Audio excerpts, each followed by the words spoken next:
네, 11월 19일 14시 현재 코로나19 광주광역시 발생 현황입니다. 어제 8명 확진된 이후 오늘 현재까지는 추가 확진자 없습니다. 총 누적 확진자 595명입니다. 중등도별 역시 경증 78명, 중등증 1명입니다. 검사 현황은 이제 20만 건을 넘었습니다. 20만 1000건 검사 완료했고요. 양성 595건, 현재 진행 중 2490건입니다. 해외 입국자 현황입니다. 17일 21명, 18일 17명 해외 입국했습니다. 병상 현황입니다. 광주 환자는 79명이고 타시도 환자 5명입니다. 전남대병원에 4명 광주 환자 있고요. 조선대병원에 광주 환자 2명, 타시도 환자 3명입니다. 그다음에 빛고울 전남대병원에 81병상 중 61명 광주 환자, 2명 전남 환자입니다. 그리고 광진의료원에 우리 환자 6명, 목포의료원에 6명입니다. 그래서 총 입원 환자는 광주 환자 79, 타시도 환자 5명으로 잔여병상 147병상입니다. 오늘 추가 확진자는 없기 때문에 주요 현황으로는 전남대병원 35명, 광주 교도소발 10명, 상무 룸소주방 15명, 타시도 확진자 관련해는 전남, 또 신안 순천, 동대문구, 성북구, 전남 226, 285번 관련 환자가 있습니다. 어제 환자에 대해서 다시 한번 설명드리겠습니다. 어제 확진된 8명은 전남대병원 관련해서 간호사 1명 추가됐고요. 그다음에 585번 지인 2명, 589, 590번이고요. 586번의 지인 591번이 되겠습니다. 이분은 전남 269번의 접촉자가 되겠습니다. 그다음에 592번은 전남대 퇴원 환자가 되겠고요. 그다음에 593번은 인턴 선생님이 자가격리 중에 증상이 발현돼서 확진됐습니다. 그 다음에 594번은 현재 전남대하고 상관없이 그 조사 중에 있고요. 595번은 전남 285번의 지인이 되겠습니다. 전남대병원 관련한 대응 상황 다시 설명드리도록 하겠습니다. 확진자는 35명입니다. 의사 6명, 간호사 3명, 방사선사 1명, 환자 5명, 보호자 3명, 입주업체 2명입니다. 그리고 지인은 15명이 되겠습니다. 그래서 지인은 주로 입주업체, 광주은행 입주업체와 연관된 그런 환자가 되겠습니다. 의료진 종사자들, 병원 포함 저희 지자체 각 자치구 보건소의 선별진료소를 통한 검사는 총 8,346명 검사했습니다. 35명 남성 나왔고요. 현재 125건 진행 중입니다. 7동에서 확진자가 1명 추가 발생되면서 588번입니다. 7동에 대한 위험도 평가가 어제 진행됐습니다. 그 결과 의사 7명, 간호사 4명, 교무사 2명, 방사선사 6명, 기타 1명으로 해서 19명이 자가격리 조치됐습니다. 그래서 여기는 입원실이 별도로 없기 때문에 코호트 격리는 필요하지 않아서 그건 시행하지 않았습니다. 그다음 전남대병원에 대한 의료 업무 공백에 대한 추가 지원 조치입니다. 저희가 지금까지 지원한 인력은 전남대병원에 의사펌 18명 지원했고요. 빛고울 전남대병원에서 간호사 19명 지원했습니다. 그래서 추가로 4명이 의료 인력 포함해서 4명이 추가 지원되었습니다. 지금 최근 11월 중에 발생한 그 어린이집, 유치원 그리고 학교에 있어서 학생들 중에 확진자는 총 12명입니다. 그래서 초중고 대학생은 8명이고요. 타 지역에 소지하고 있는 학생 포함해서 학생은 8명이고 유치원생은 3명입니다. 교직원 1명 포함이고요. 어린이집에서는 교직원 1명이 됐습니다.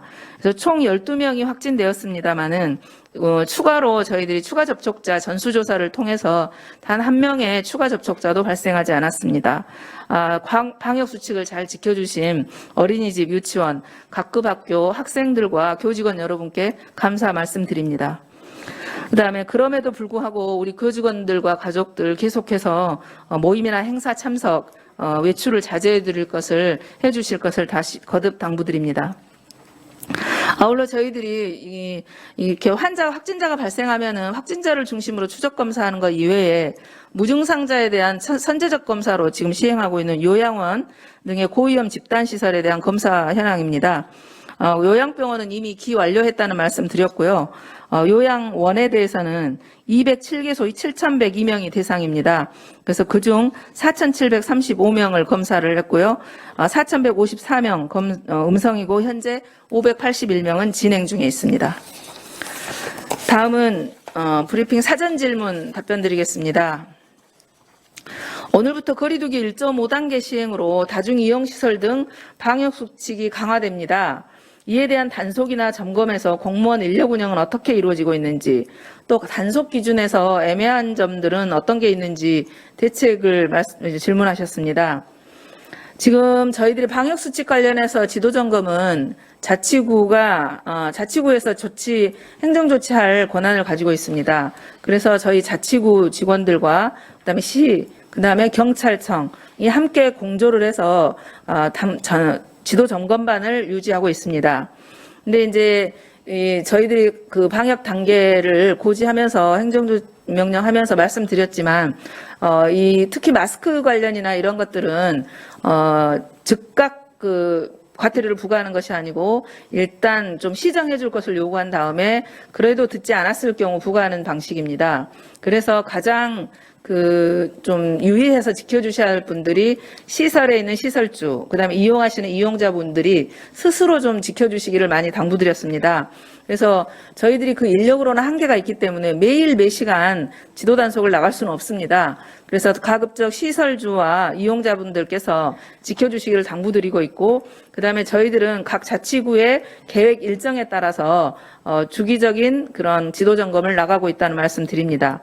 이제 사실 저희들이 그럼에도 불구하고 단속을 하는 과정에서는 이제 마스크 쓰는 것 이외에도 출입자 명부를 쓴다던가 주기적으로 환기를 해준다든가 하는 문제는 저희들이 단속 다 갔을 당시에 보이는 걸로 확인할 수 있겠지만 일상적으로 지켜지는 것 역시 우리 시설주분들이 가장 유의해서 지켜줘야 될 상황입니다. 그래서 만약에 이런 것들이 지켜지지 않고 확진자가 발생했을 경우는 일벌백계로 저희들이 무관용의 원칙으로 적용을 하고 있습니다. 그래서 우리 시민들과 시설주를 포함한 우리 시민들의 적극적인 협조와 또 조심, 주의, 이게 주의에 대해서 당부 말씀드리는 바입니다.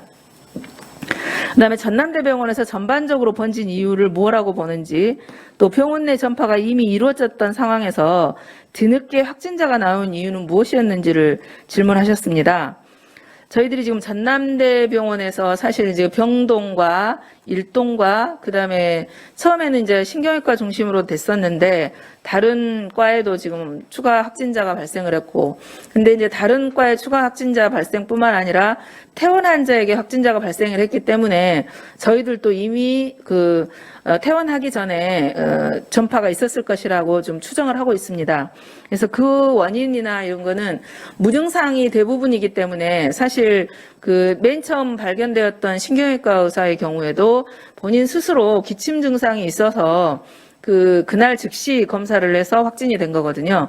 그래서 이제 유증상자가 먼저 이상을 생각을 하고 검사를 한 덕분에 이제 이게 발견이 되기 시작을 한 겁니다. 그래서 그 이외에 퇴원 환자 같은 경우는 저희들이 역학조사를 해보면 무증상인 경우도 꽤 있습니다. 그래서 이게 늦게 발견이 되는 것들은 어쨌든 50% 이상이 무증상자이기 때문에 그중 전파된 사람 중에 증상이 있는 사람이 먼저 검사를 하지 않으면 발견되기 어려운 구조입니다. 그래서 이제 저희들이 처음에도 말씀드렸지만 확진자가 발생한 이후에는 최대한 빨리 광범위하게 선제적 검사를 해서 추가 확진을 막는 것이 있고요.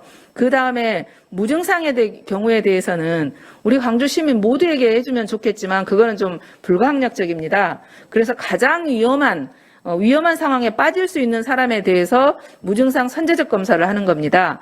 그래서 먼저 시행했던 게 요양병원과 요양원입니다. 그래서 그거는 기시행하고 있다는 말씀 드리고, 그 다음에 이제 전남대병원 쪽에서 전방위로 늦게 좀 발견한 원인은 그거고요. 전방위적으로 더 확산된 이유는 이제 저희 원내에서는 지금 일동에서 이제 의사들이 회식을 했거나 접촉이 있는 사람은 추가로 확진될 예정이 되는 사람들입니다. 그래서 그 범위 안에서 지금 확진자는 나왔는데 보니까 이제 우리 입주업체 가족이라던가 또는 퇴원 환자의 보호자의 또 활동 반경 안에서 또 추가 확진들이 많이 생겼습니다.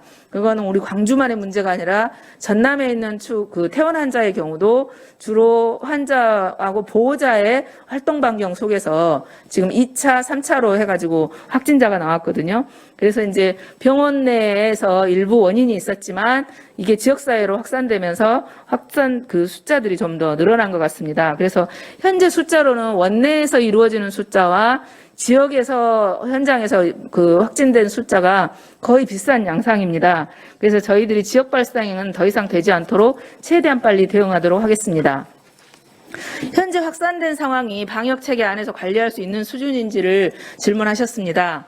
그래서 현재 양성 확진자에 대한 관리는 저희가 병상이 광주하고 전남이 공동 대응을 하고 있는데 감염병 관리 병상은 지금 병상 그 채워진 수준이 한 55% 정도 병상을 차지하고 있습니다. 그래서 추가 부분에 대해서는 오늘 중대본 회의를 통해서도 생활치료센터에 대한 그 운영 시점을 지금 저희들도 준비를 하고 있습니다.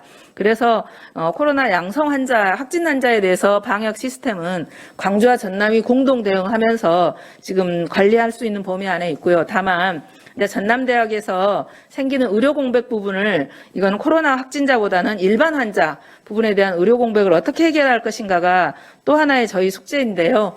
지금 현재 저도 방금 그 회의를 하다 왔는데 우리 지역에 있는 종합병원급 이상 부원장님들과 이 상황을 함께 공유하고 응급실 이용 시스템, 그다음에 일반 환자의 진료 시스템 이런 부분들을 이 지역에 있는 종합병원급 이상들과 함께 공동 대처할 예정이고요. 또 오늘 논의하는 과정에서 광주의 병원만으로는 그게 대처가 어려울 것이다 싶어서 전남과 다시 공조를 해서 전남에 있는 감염병 관리병원 원장님 또 그 전남에 있는 종합병원들도 아울러서 공동 대처할 수 있도록 대응 방안을 마련하도록 하겠습니다. 이상입니다. 감사합니다.